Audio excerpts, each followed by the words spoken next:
एक विश्वास का प्रतीक है।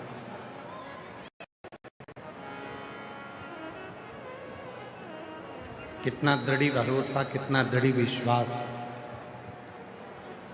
आपका शिव के प्रति है।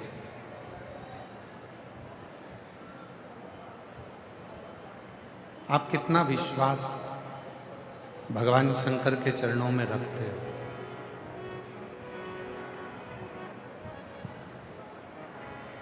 कितना भरोसा आप भगवान शिव के चरणों में रखते हो,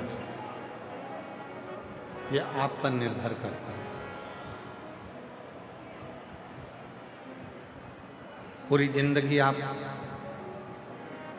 जल चढ़ाते रहो और आपका विश्वास ही शिव के प्रति नहीं है तो वो जल का कोई महत्व नहीं।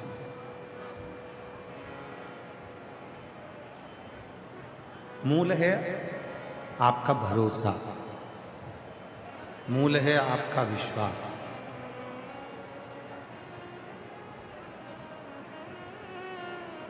शिव महापुराण की कथा कहती है, जब भगवान शिव के पास में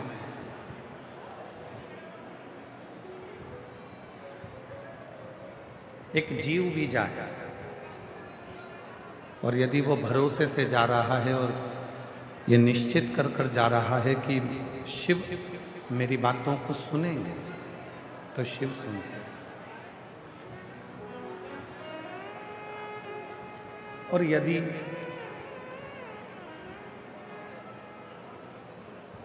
संसार का कितना भी विद्वान से विद्वान व्यक्ति क्यों ना हो,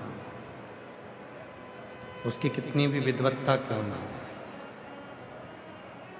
और वो बिना विश्वास के अगर जिंदगी भर भी तप करे, भजन करे, स्मरण करे, तो भी उसका कोई फल नहीं।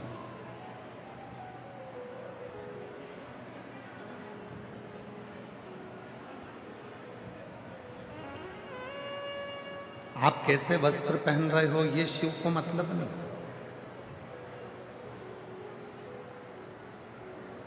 कैसे वस्त्र आपने पहने ये भगवान शंकर को उससे मतलब नहीं। कितने सुंदर वस्त्र पहने ये भी भगवान शिव को मतलब नहीं।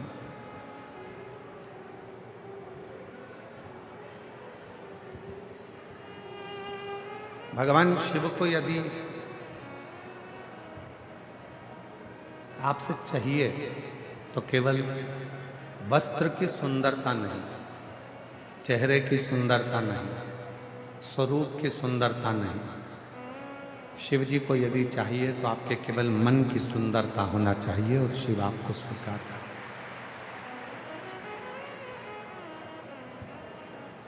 मन चंगा कठोते में गंगा।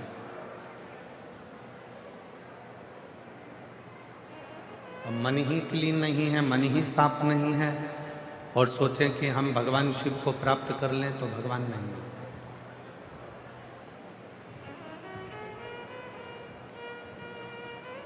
पूर्व में भगवान शिव के 63 नयनारों की कथा कही थी और उन 63 नयनारों में से एक नयनार की कथा कही थी अपर।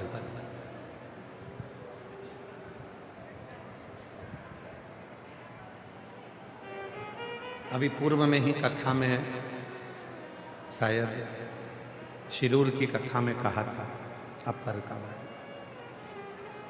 अपर भगवान शिव का बाल्यावस्था में भक्त रहा, भगवान शिव की शरणागति में रहा, भगवान शंकर का भजन करा और एक दिन संगत में बिगड़ गया और दूसरे धर्म में चले गया।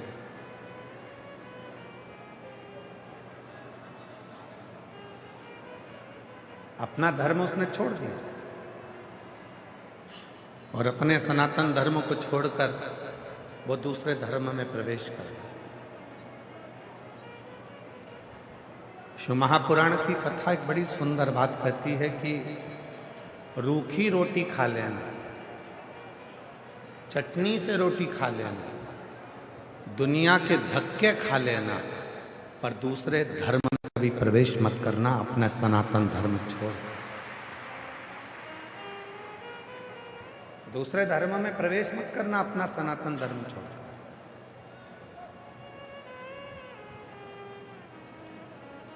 इस सनातन धर्म के लिए, इस सनातन धर्म के लिए तो कई कई भारत की भूमि के ऐसे शेर हुए जिन्होंने अपना शीश कटा दिया, पर धर्म नहीं बदला।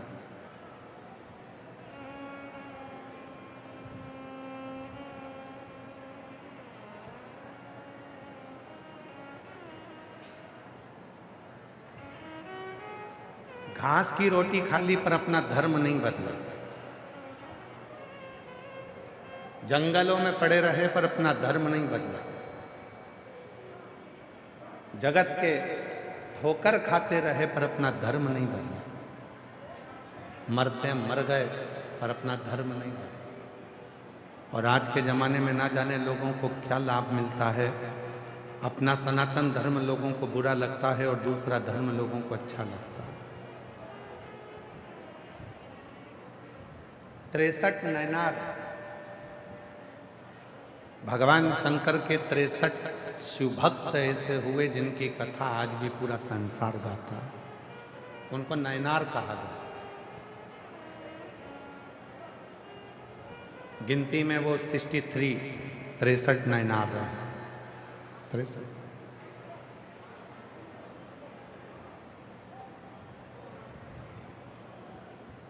वो 63 नैनार है। और उन 63 नैनारों में एक अपर ऐसा नैनार है, ऐसा शिव जी का भक्त है जो अपना धर्म छोड़े और दूसरे धर्म में चले गए। पर दूसरे धर्म में जाने के बाद जब शरीर में रोग आ गया, शरीर में कष्ट आ गया, तो उस धर्म के लोगों ने उसको छोड़ दिया। शरीर अच्छा था तब तक रखा,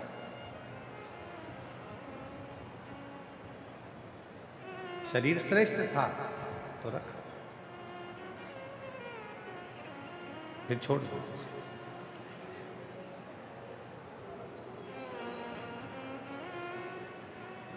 आखिरी में वो अपर नैनार को लगा कि मेरी एक ही बहन है, मरने से पहले मैं अपनी बहन से मिलकर, और वो नैनार अपनी बहन से मिलने के लिए गया। और बहन ने देखा कि ये बहुत बीमार है, रोग हो गया है, इसको दूसरे धर्म के लोगों ने लाकर यहाँ छोड़ दिया है, ये किसी काम का नहीं बचा। तब इसको यहाँ लाकर छोड़ा। तो बहन ने कहा, तुझे मरना ही तो है, तेरे प्राण छूटना ही तो है, एक काम कर, शिव जी के मंदिर में चल और एक लोटा जल चल।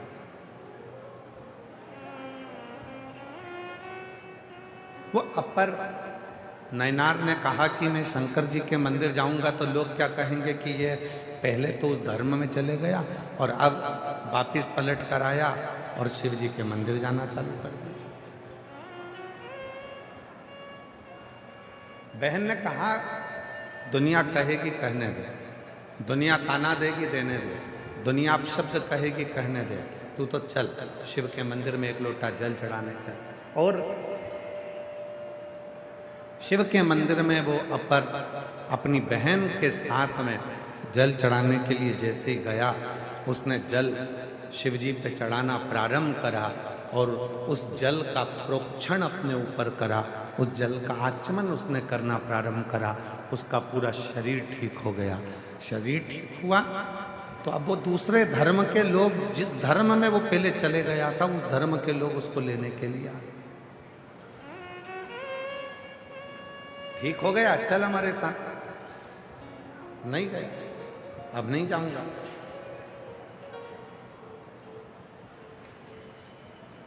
जब दुनिया के धक्के खा लेता है इंसान, जब दुनिया की ठोकर खा लेता है इंसान, और ठोकर खाने के बाद जब देवाधिदेव महादेव की शरणागति में जाता है, तब उसका जीवन सार्थक हो पाता है।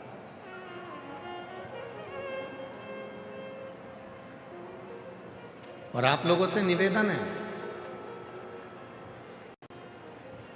जब सारी दुनिया ने तुमको ठुकरा दिया, हर तरह से तुम हताश हो गए हो, हर तरह से तुम दुखी हो गए हो, तकलीफ में हो गए हो, और तुमको कोई सहारा दिखता नहीं हो, आसरा नहीं दिखता हो, तब आखिरी में मेरे महादेव को एक लोटा जल चढ़ाना प्रारंभ करना, सारी राहें तुम्हारे सामने खुलकर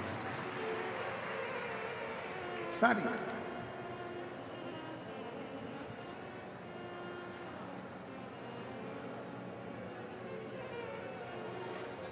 और शंभु शरणे पड़ी मांगू घड़ी रे घड़ी, दुख काटो दया करी दर्शन आपो। ओ शंभु शरणे मांगू घड़ी रे घड़ी, दुख काटो दया करी दर्शन आपो।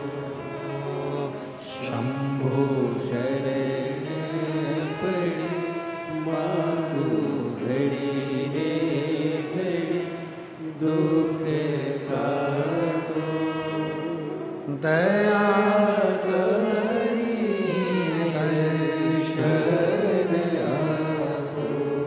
ये 63 जो शिव के भक्त हुए हैं, ये 63 जो भगवान शंकर के नयनार हुए हैं, ये 63 जो शिव के उपासक हुए हैं, इनकी कथा केवल कथा नहीं है, इनकी कथा हमारे जीवन में एक उद्देश्य, हमारे जीवन का एक लक्ष्य, हमारे जीवन की एक मंजिल निश्चित कर देती है, एक मंजिल निश्चित करती है।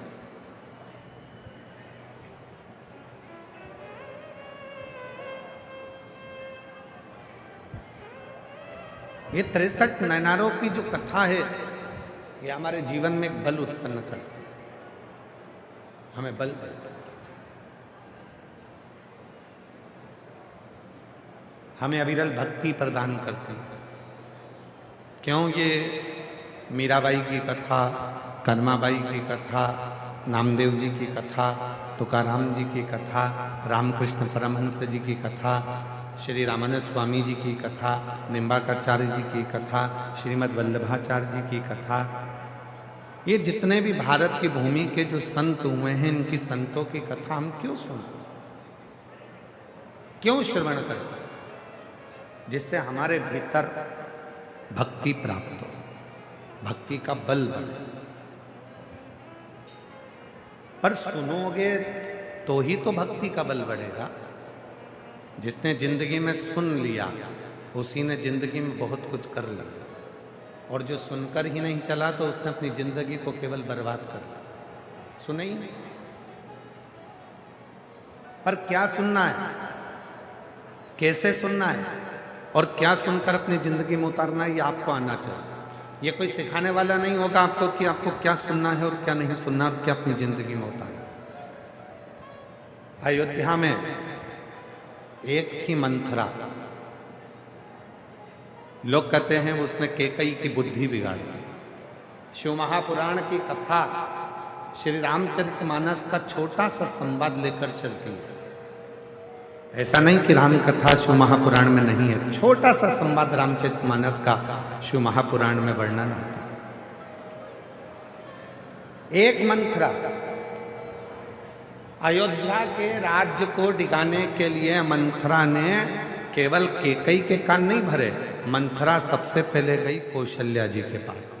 कौशल्या जी को अपशब्द कहे कैकई के बारे में, सुमित्रा के बारे में।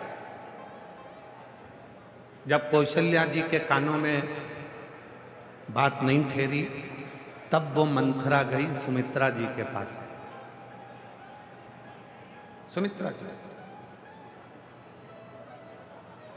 सुमित्रा जी ने भी उसकी बात नहीं मानी।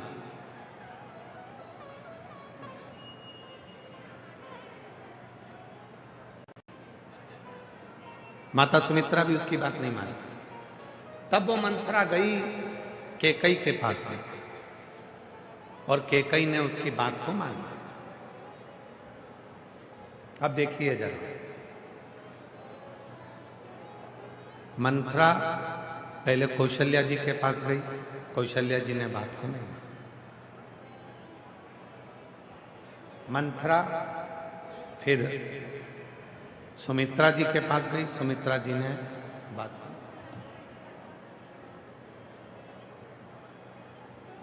फिर मंथरा गई कैकई के पास और कैकई ने बात को मान लिया। और इसके बाद भी मंथरा गई, ऐसा नहीं कि मंथरा कैकई के बाद कहीं नहीं गई। मंथरा गई, जब भरत जी अपने नाना के घर से आए तो मंथरा उनके पास भी गई। और जो भरत जी के पास जाकर मंथरा ने बोलना चालू करा तो भरत जी को गुस्सा आया और मंथरा को उठाकर पटक दिया। उसने नहीं सुना, भरत जी ने भी नहीं सुनी, कौशल्या जी ने भी नहीं सुनी, सुमित्रा जी ने भी नहीं सुनी। सुनी तो केवल एक ने सुनी, वो कैकई ने सुनी। उस मंथरा ने कौशल्या जी के माध्यम से घर को तोड़ना चाहा, उस मंथरा ने सुमित्रा जी के माध्यम से घर को तोड़ना चाहा। उस मंथरा ने देख लिया कि जब कहीं काम नहीं चला तो कैकई के पास भी गई, वहां जाकर कान भरे, वहां जाकर थोड़ा सा कानों में जहर घोला और उसने घर को तोड़ दिया। शिव पुराण कहती है एक मंथरा वो घूमती ही रहती है, ऐसा नहीं है कि भीलवाड़ा में नहीं आए। एक मंथरा है, वो घूमती रहती है, वो भीलवाड़ा भी आएगी। तुम्हारे घर में जितने सदस्य हैं, तुम्हारी सास है तो उसके पास भी जाएगी, जेठानी है तो उसके पास भी जाएगी, देवरानी है तो उसके पास भी जाएगी, और वो मंथरा तुम्हारे पास भी आएगी। अब मंथरा ये देखती है कि किसके माँ बाप के संस्कार कैसे हैं। कौशल्या जी के माता पिता के संस्कार समझ में आए, सुमित्रा जी के माता पिता के संस्कार समझ में आए, और कैकई जी के माता पिता के संस्कार सामने आए। वो मंथरा आई,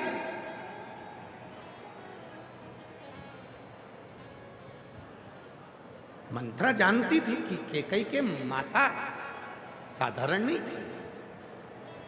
आप सभी ने रामचरितमानस में स्मरण करा होगा, कैकई के पिताजी को, कैकई नरेश को एक वर था। कैकई नरेश को एक वर था, कोई पक्षी अगर आपस में बात करेंगे तो वो सुन लेते थे कि बात क्या कर रहा है। कोई पशु आपस में बात